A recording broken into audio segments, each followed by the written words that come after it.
diet. This is kind of the gold standard for health. This is probably one of the only ways to eat or dietary patterns that really is backed by lots of research, backed by lots of science. And it's one diet that most people can feel confident promoting and saying this is really good for your health, just because kind of some of the things that we'll talk about today. It doesn't eliminate any specific foods entirely. You get a good balance of lots of different foods and lots of different vitamins and minerals. So we'll kind of go over kind of the history of the Mediterranean diet today. What is the Mediterranean way of living? Because it's more than just diet and the food that we eat as well. There's some other concepts related to the way that these people live that makes them live longer. So we'll discuss that today. We'll talk about health benefits. And then at the end, I'm leaving you guys with 10 practical ways to kind of try the Mediterranean style of eating. So before we get started, this is just a little bit about me for maybe you guys that haven't attended one of my lunch and learns before. I am the registered dietitian that works both with the Be Well Rewards program. I also work with students as well.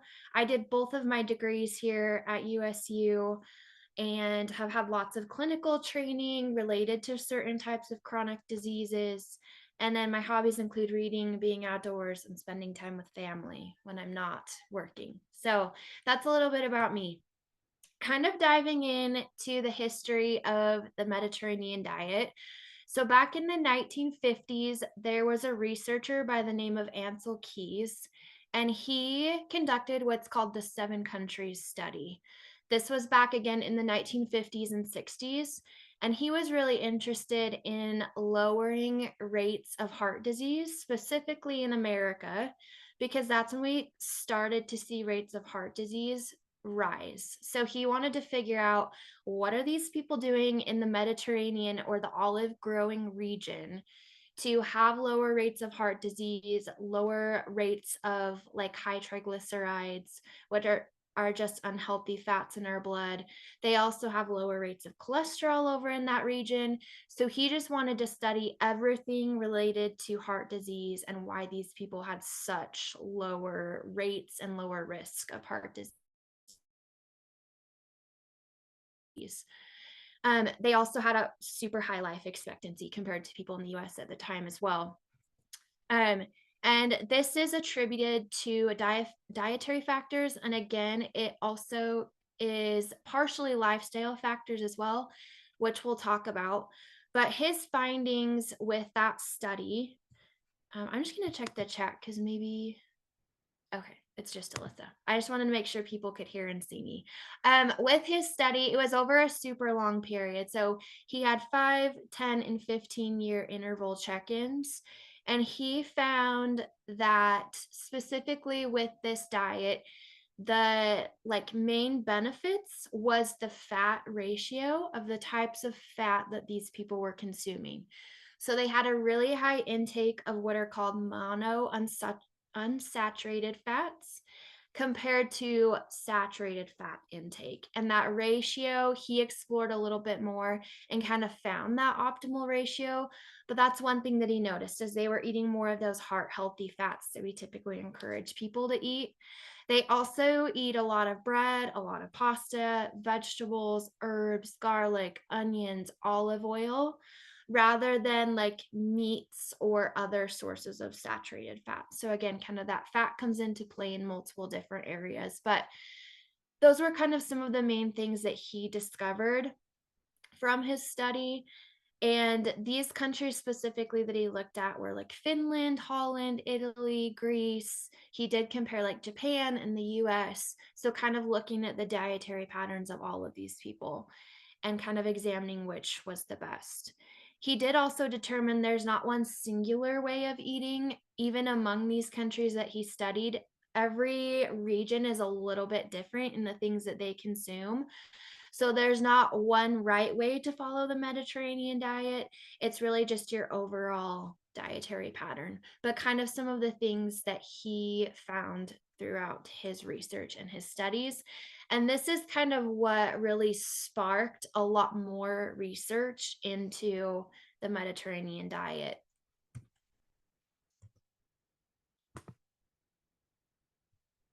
Okay, so the diet principles, again, I mentioned more monounsaturated fats compared to saturated fats. We'll jump into that in just a second. These people do have moderate alcohol intake, and we'll get to that a little bit later. They have really high fruit, vegetable, and legume consumption. So that would be like beans specifically.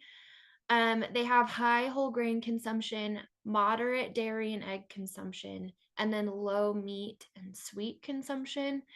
And then they also have daily exercise and more of that like social aspect of food and kind of how food connects us socially. So typically that's enjoying meals together. That's a really common thing in that region, is to have meals with family and friends like a lot of the time. So we'll get into that as well. But kind of jumping into the specific aspects of the Mediterranean diet pattern, we'll first start with olive oil. For these people that live in kind of that region, most of their fat intake, so about half of the fat that they consume a day, is through specifically extra virgin olive oil.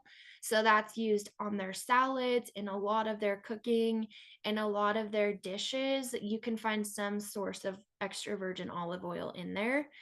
Um, Extra virgin olive oil is high again in those monounsaturated fatty acids, and they are anti-atherogenic. So that just means that these types of fats prevent formation of those fatty deposits within our arteries. If we have lots of fatty deposits in our arteries, that leads to an increased risk for heart disease. So monounsaturated fats kind of work against those fatty deposits. The next two bullet points have lots of super fancy sciencey terms, but pretty much there are compounds in olive oil that are anti-inflammatory. They are antioxidant, so that just means it kind of helps protect our cells from just damage over time. Extra virgin olive oil also is high in vitamin E, which is a natural antioxidant. And kind of vitamin E, one of its main roles too is to lower inflammation as well. And then phytosterols are not necessarily an antioxidant or anti-inflammatory, but they do lower your risk of cholesterol and can also lower your risk of some cancers. So extra virgin olive oil is great, has lots of really good compounds and vitamins and minerals in there to help promote health. This is a question that I get a lot. How is extra virgin olive oil different than just regular olive oil? And extra virgin olive oil doesn't really go through any sort of refinement process. It's considered an unrefined oil. So that just means it's not altered by like temperature. They aren't treating the oil with any chemicals, which allows the oil to contain more vitamins, more minerals, more again of those like plant compounds in there that are really good for us. And it's really closely related to like the natural like olive plant. So we're retaining a lot of those benefits by not going through the refinement process. So extra virgin olive oil is preferred on the Mediterranean diet. If it's just regular olive oil or refined at all, it's not going to have very many of these plant compounds that I was talking about, or if any at all. So we typically want to be using extra virgin olive oil where we can. So how much? It's about 2 to 4 tablespoons per day. We want to limit that to less than 35% of our daily calories, but just adding olive oil wherever we can, usually in the cooking process, is a really easy way for people to add that in. So instead of doing like butter or canola oil, switching to like olive oil, specifically extra virgin, can be really helpful. Or if you're doing like salad dressings, again, that's another really common way. So just doing more oil-based dressings, even making those dressings at home so you can add in that extra virgin olive oil, is another really good way to kind of add in that healthy source of fat. Other sources of healthy fats in the Mediterranean diet are going to be nuts and seeds. So they contain a high amount of omega 3s, which I think we are all familiar with omega 3s. But those really help to improve our heart health. Omega 3s are actually really beneficial for our brains as well. They can help prevent like dementia and Alzheimer's disease, things like that. Nuts and seeds, where they are a good heart healthy source of fat, they can lower the amount of like triglycerides or kind of that bad fat that we don't want circulating in our blood in high concentrations. They can help with reducing blood pressure. They can help reduce our clot risk. So if you're prone to blood clots, they can be a good thing to add into your diet.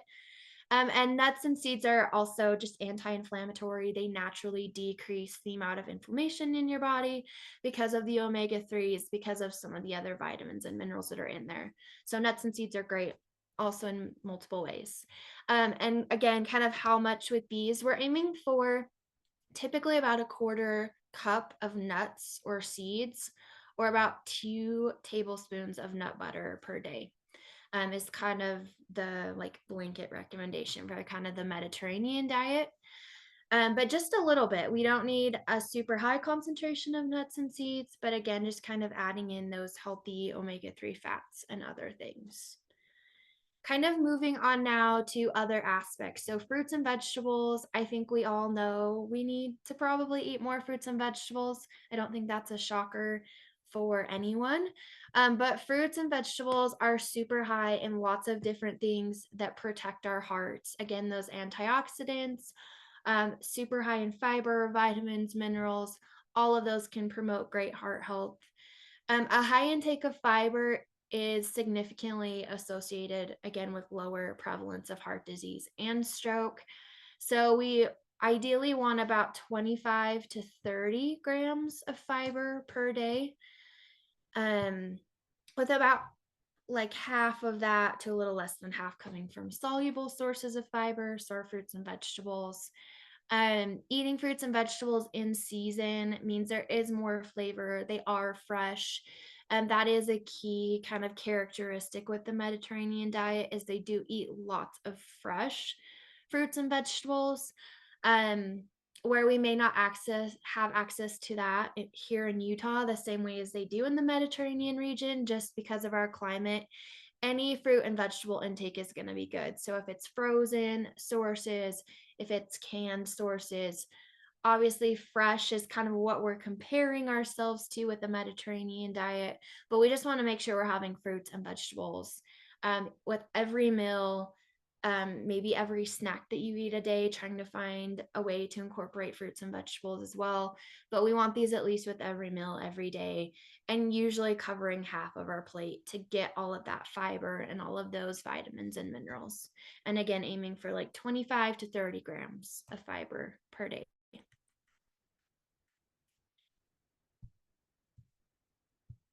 Okay, next we'll talk about beans and legumes. Again, these are high in fiber, vitamins, minerals, all of the things that we've been talking about thus far. There is a prebiotic benefit with eating beans and legumes. Prebiotics are kind of the food for the good bacteria in our gut.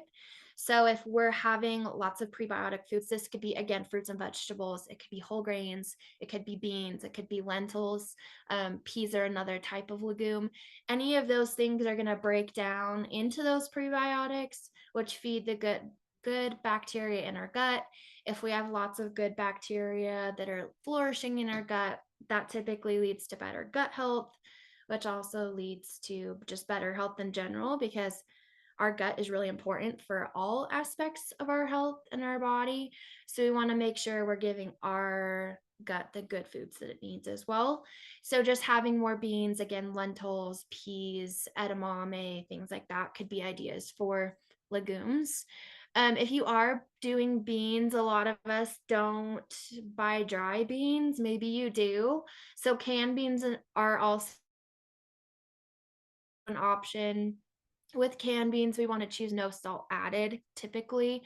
If you do get ones that are canned or not a low sodium version, you can typically rinse those and drain off the liquid, and that removes most of the salt.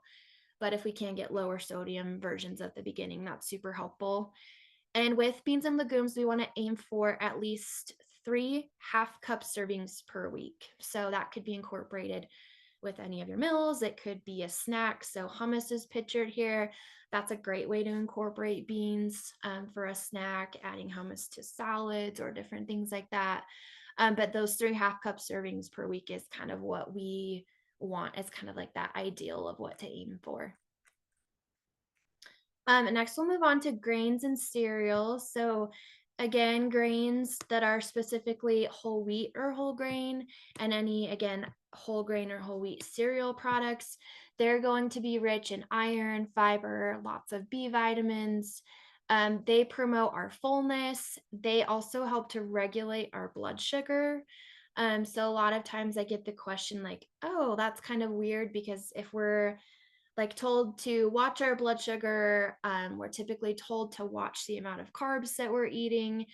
Um, Not getting rid of carbs entirely is super important because they actually do help with that glycemic or blood sugar control. So that's something that kind of catches people up a lot. But they also help with just regulating our digestive system. Again, they help with improving cholesterol. You can combine these with like beans, lentils, any of those legumes that we just talked about for complete proteins. So if you follow more of like a vegetarian or vegan diet, most of our complete proteins are typically meat. Our plant-based proteins are where we get those more incomplete sources of protein. So typically we need to combine them 2 or more together to make a complete source. So cereals or grains combined with legumes are going to be that complete source of protein. And typically with like any of our grains or our carb products, again, we want them to be whole grain or whole wheat rich. In the Mediterranean region, a lot of times they make their own breads, they make their own pasta. They are whole grain or whole wheat based. They don't do a ton of refined pastas or carb products. So that's one key difference, maybe from the Mediterranean region to here in America, is we do tend to eat typically a lot more processed or refined grains. So just kind of trying to switch to whole grains or whole wheat rich products wherever you can. If you're looking on the food label, you want to look for whole wheat or whole grain as the first ingredient. You can also look at the fiber content. If the grams of fiber is 3 grams or more, it's typically going to be a whole wheat or whole grain product and not just be like dyed to look whole wheat or whole grain. So that's kind of some things to look for, but we typically want 1 to 2 servings of grains per meal, and at least half of your grains that you eat every day should ideally be whole grain. Okay, moving on to fish and seafood and kind of more protein sources. So fish and seafood are a huge part of the Mediterranean diet. They don't do typically a ton of beef or chicken or turkey. If they are doing more of those like animal sources of protein, it's usually fish or seafood, which are high in omega-3 fats. So again, kind of those really good heart protective fats that we talked about with like nuts and seeds and olive oil. Fish and seafood is also a good source of vitamin D, which vitamin D also helps to decrease our risk for heart disease. With how much to be eating of fish and seafood, we typically want omega-3 rich seafood about twice a week. So this would be like salmon, tuna are the 2 most common, but any of our like really fatty fishes are going to be the highest source of omega-3s. So we would want to be consuming those more just because they have more of those good omega-3 fats in there. However, if you're not a salmon person, if you're not a tuna person, if you're not a sardines person, I don't feel like those are super common anymore. You can still eat more of your like mild fish or your white fish like cod, tilapia, halibut. They're just not going to be as high in omega-3 content compared to our salmon or our tuna. So they're still a really good option. They're going to give you that lean source of protein. They're going to have some omega-3s in there. So if that's the fish that you're willing to eat, that's totally okay. You can also do canned fish. Canned fish is okay. So like canned tuna, there's canned salmon. Those are good options. With the 2 bullet points at the bottom. So if you have heart disease, or maybe you have you're at a high risk for heart disease, you can also supplement with omega-3 fats if you feel like this is something that you don't get a lot through your diet. So with heart disease, we want about 1 gram of EPA and DHA. So those are just 2 types of omega-3 fats to help prevent our risk of heart disease. And then with hypertriglyceridemia, that's the bottom one, it's 2 to 4 grams of both of those omega-3 fats per day. So if you are taking supplements, just kind of checking the nutrition label on those, and you can kind of compare how much is in your supplement to these kind of recommendations and see if your supplement is kind of up to par with those. But that would be something if you do feel like I hate fish, I hate seafood, I don't want to eat it, supplementation can still be beneficial. You just don't get all of the good nutrients from supplements. You're missing out on probably some vitamins and minerals that are contained in the fish itself. But again, if you hate fish, you don't eat it, it is a good route to go if you do want to supplement those. Dairy, eggs, and poultry are kind of lumped together. Again, these are eaten kind of sparingly within the Mediterranean diet, but they are present sometimes daily to weekly. It just kind of depends again on the region and what specific country that you're looking at. But they are a good source of calcium, they're a good source of protein, vitamin D. They can be rich in saturated fat though. So kind of going back to the beginning, when we're looking at like the types of fats that the Mediterranean region consumes more, again, we kind of talked about them having lower rates of consumption of saturated fat. So that's why dairy, eggs, and poultry are consumed a little bit less. For the dairy products they consume most in this region, it's usually feta cheese, ricotta cheese, and then lots of Greek yogurt. That's a pretty common staple in their everyday diet. So this is daily to weekly. Again, it just kind of depends on the region, on the person. But usually they will have at least yogurt, maybe like once a day, or cheese once a day. But with eggs, they typically only do 1 yolk per day. So if they are doing obviously more eggs, they'll do more egg whites and only 1 egg yolk. It was previously 0 to 4 per week, but 1 week is kind of the standard now. And then when we're considering like which types of dairy to choose, they typically do lower fat dairy. So like skim or 1% would be comparable to what they do over there. And then leaner cuts of poultry. So doing turkey, doing chicken, if you are doing chicken, not doing like breaded like chicken or chicken with skin on, things like that. It's usually just chicken breast or ground turkey, things like that that are really lean and don't have a ton of extra fat or things added to them.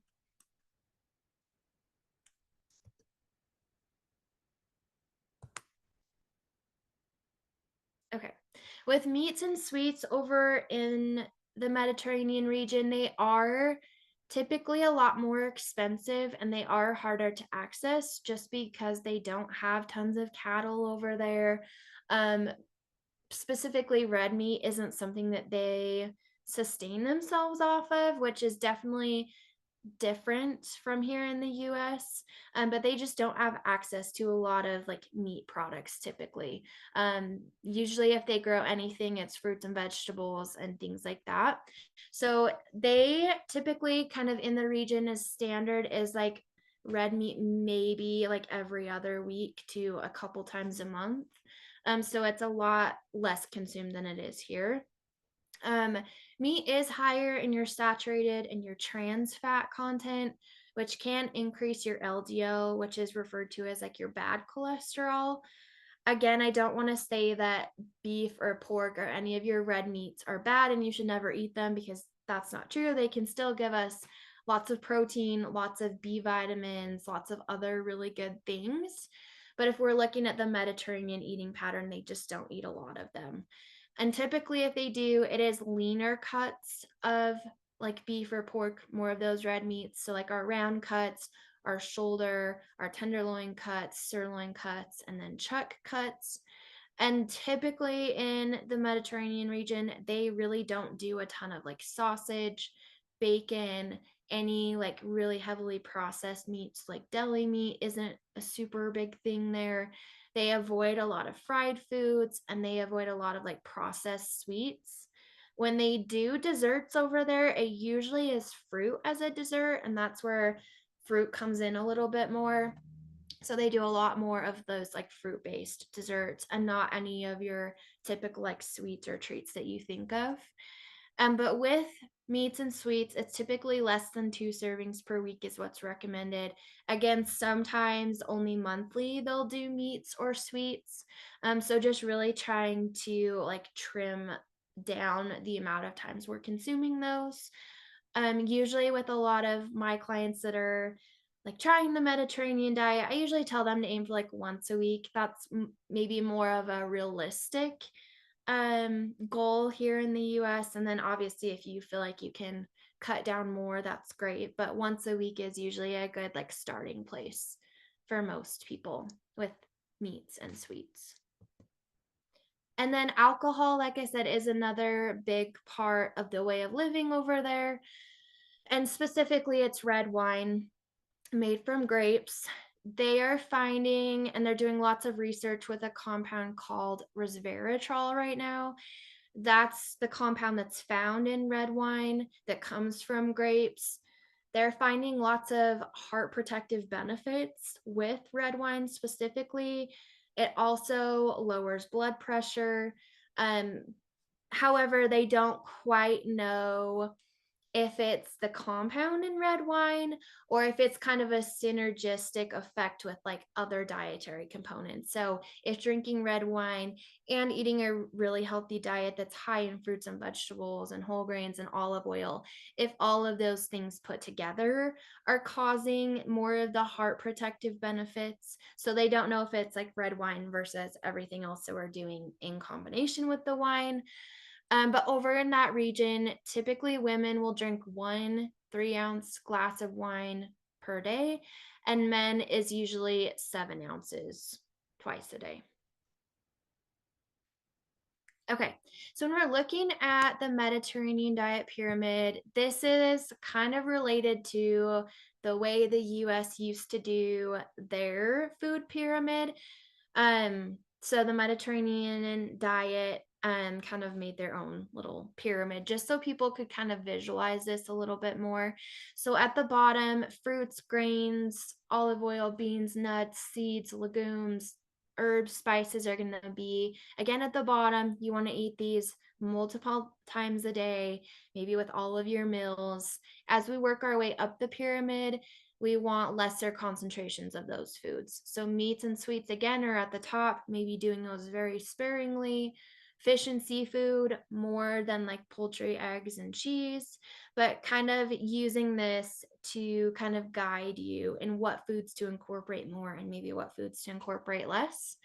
However, sometimes when we're talking about the Mediterranean diet, we skip that bottom part, which is actually a really important thing about the way they live over there. And this could also probably be contributing to all of their really good health patterns that we see again in that region. because these people are very physically active. Again, they have and enjoy those meals with others around them. So they have that social connection. And there's a lot of research, again, kind of on the social connection and the way food can connect us and how that helps to reduce risk of chronic diseases as well. So I think that's something worth mentioning. With physical activity, they do work it into their schedules over in that region. It is something that is planned. It doesn't have to be anything super crazy or strenuous, but running, walking is really common over there, weightlifting, yoga, swimming, dancing, any types of activity that you can make consistent is super important to help with your health. Typically, we want about 150 minutes of activity a week is kind of like the lowest end, but whatever you feel like you can do there is super beneficial in addition to the way that you eat. Also, there's mindless ways to kind of move our bodies and increase our activity a little bit more. So, parking farther away when we're at the grocery store, or even when we're coming to work, maybe parking a little bit farther away and walking, taking the stairs instead of the elevator. Even yard work or housework could count as kind of that mindless movement. And then, if you're like moving any heavy objects or things like that, all of those are sources that also contribute to our minutes of movement that we don't think about. But any way that we can get our bodies active and moving, get that blood pumping is really good for us. Again, in addition to all of the dietary things that we've been talking about. And again, this is a huge component of the Mediterranean region. They are not sedentary, they're usually moving lots throughout the day. Again, they also have the enjoyment of food. So they eat very slowly. Meals can take upwards of 30 minutes or more. That is not the case here in the US. We just scarf it down as fast as we can. We have things that we have to do, kids that we have to run places, just the daily activities of life. So a lot of us don't sit down and enjoy our food, savor our food, but that is a huge aspect of this culture, is really just slowing down the pace of life, sitting down to enjoy a meal and enjoying it with family or friends, acquaintances, things like that. They always have those social connections around them when they're eating, and they socialize all the time at meal times and beyond. Usually this population is very social. So that's one aspect, again, that they're kind of looking into with kind of the Mediterranean way of living, and how does that social connection influence development of like heart disease or other chronic diseases. Okay, so what are the benefits of eating the Mediterranean way or just living the Mediterranean way in general? Oh, I skipped too fast. So these are all of the conditions, health diseases, whatever you want to call them, that the Mediterranean diet and the way of living has been found to improve. So obesity, certain cancers, heart disease, again, type 2 diabetes, Parkinson's, Alzheimer's. They've also done lots of studies. It also just helps overall death rates and overall lowering that mortality rate. Again, probably because of all of the vitamins and minerals and kind of other plant compounds and things that we've been talking about today, but also the physical activity and the social connection. If you are interested, I do have on the next couple slides some like specific research that's been done with some of these conditions. I probably won't jump into that today just for the interest of time, but just knowing the Mediterranean diet will impact or have a really beneficial aspect of preventing or treating lots of these different diseases that we typically see here. Specifically with heart health, because this is the one that's been studied the most. There is lots of research. This specific study was done back in 2010, but again, there's lots of research now that supports the same numbers. But following the Mediterranean diet can reduce recurrent heart disease by 50 to 70%. There's a study that was just done in 2024, so just last year, and they found kind of the same things. as that one. I'm just trying to pull up the specific numbers that I have here. So it showed the Mediterranean diet can reduce fatal heart disease by up to 67% and non-fatal heart disease by up to 70%. So again, lots of recent studies are showing the same benefit. Lots of studies in this area. I won't go into all of them, but you can kind of see some of the different things that different studies have found here. But the Mediterranean diet is super beneficial in lowering cholesterol, again, lowering triglycerides, blood pressure, increasing your HDL, which is your good cholesterol. So lots of really, really good things related to heart health. Again, these are the research studies that I will send out if any of you are interested in reading more about them. But the Mediterranean diet is not just super good for your heart, it's also good for your cognitive function. Having breakfast can affect your energy intake, which can affect your appetite related cravings. So, with the Mediterranean diet, breakfast is a big part of it, and that can help reduce weight, can help control appetite. So, there's a study related to that. And then the Mediterranean diet also helps with mood and again, kind of cognitive function. So again, if you any of you want more research studies to read, I can send you all of this. But lots of really good things and really positive things with the Mediterranean diet. Real quickly, I just wanted to cover the blue zones really fast.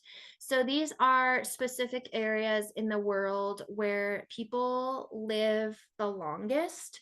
And they have the highest amount of what are called centenarians. So those are people who live over 100 years old. There are a couple here in the US, but most of them are out of the United States. And again, a lot of them are countries that are found in the Mediterranean region. So Greece is a huge one. Loma Linda, California, that is one that's here in the US. Italy, again, kind of below these pictures, these are some of the key things related to their specific cultures that they're finding with research kind of help contribute to people living longer, healthier lives. So lots of research is being done in blue zones right now to figure out again what specifically these people are doing to live a lot longer. But these are some of the things that they've kind of found right now. And again, things that we've talked about today. So having those social connections, more of the Mediterranean style dietary patterns, good exercise, volunteering and being active in their communities, things like that. There are also two more blue zones, one in Japan, one in Costa Rica. Again, below are kind of key things within those cultures that they really strive for and incorporate every single day, again, to help them live longer, healthier lives. So it's just really cool to learn about what other cultures do and how they are living, again, healthier, with less of those chronic health diseases than typically what we see here in the US. So lots we can learn from them. So, kind of like I mentioned, I just wanted to leave you guys again with 10 ways to kind of start embracing the Mediterranean way of eating or the Mediterranean way of living. And these are adapted from the Cleveland Clinic. The first one is to eat plant foods every single day if possible, finding at least one meal that you can incorporate them, maybe multiple meals or a snack, just having some sort of plant food. So a fruit, a vegetable, a whole grain, a legume. Again, this just helps increase our fiber content, our antioxidants, our vitamins, our minerals. This also makes us feel fuller longer due to the fiber. So lots of really good things come from plant foods. Making half of your vegetable or half of your plate vegetables. We kind of talked about that one in the beginning. Adding flavor where you can through different herbs and spices. Again, adding olive oil if you're roasting them or maybe you're sauteing them on the stovetop. Adding in again that extra virgin olive oil to get you all of those good benefits. Going for whole grains over half of the time, or at least half of the time if possible. Cooking meatless again with legumes, so beans, lentils, edamame, soy, things like that are going to be really good. And again, have lots of those really good heart protective compounds that we've talked about today.